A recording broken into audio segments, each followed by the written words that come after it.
نماز عشاء اور نماز فجر کو با جماعت ادا کرنے کے ساتھ پوری رات کے قیام کا ثواب ملتا ہے۔ نبی کریم صلی اللہ علیہ وسلم نے فرمایا، حضرت عثمان بن عفان رضی اللہ تعالی عنہ حدیث پاک کے راوی ہیں کہ نبی رحمت صلی اللہ علیہ وسلم نے فرمایا،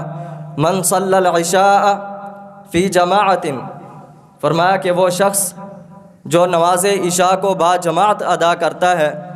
نماز کے ساتھ جماعت کے ساتھ آ کر نماز کو ادا کرتا ہے، نبی کائنات صلی اللہ علیہ وسلم نے فرمایا، فَكَأَنَّمَا قَامَ نِصْفَ اللَّيْلِ، اس بندے کے لیے اللہ رب العزت کے ہاں آدھی رات کے قیام کا ثواب لکھ دیا جاتا ہے۔ جو بندہ نماز عشاء کو با جماعت ادا کرتا ہے،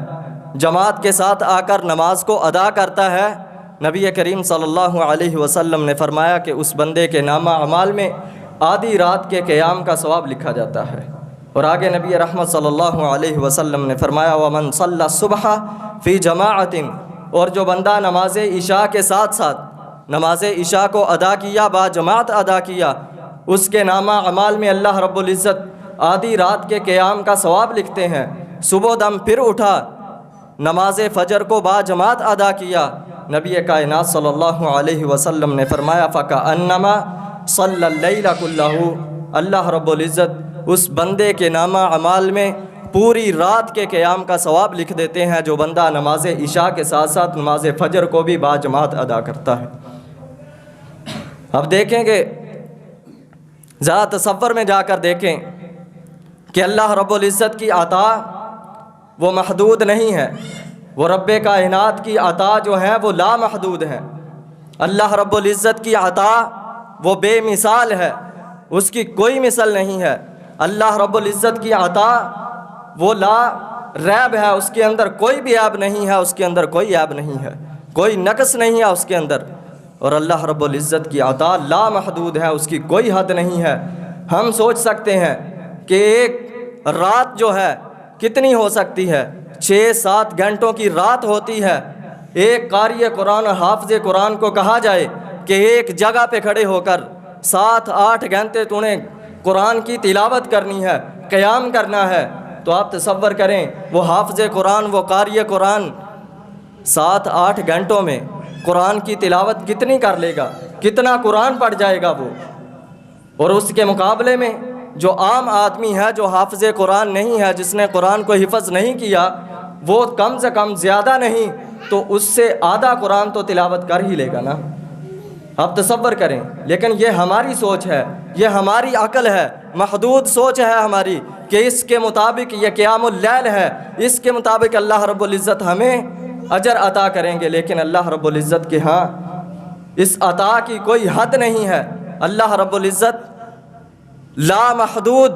اتنی عطا اپنے بندے کو عطا کرتا ہے۔ جیسے کہ دوسری ایک حدیث میں آتا ہے کہ نبی کریم صلی اللہ علیہ وسلم نے فرمایا، اللہ رب العزت فرماتے ہیں کہ جب بندہ برائی کا ارادہ کرتا ہے، ابھی وہ برائی نہیں کی، اس نے ارادہ کیا ہے،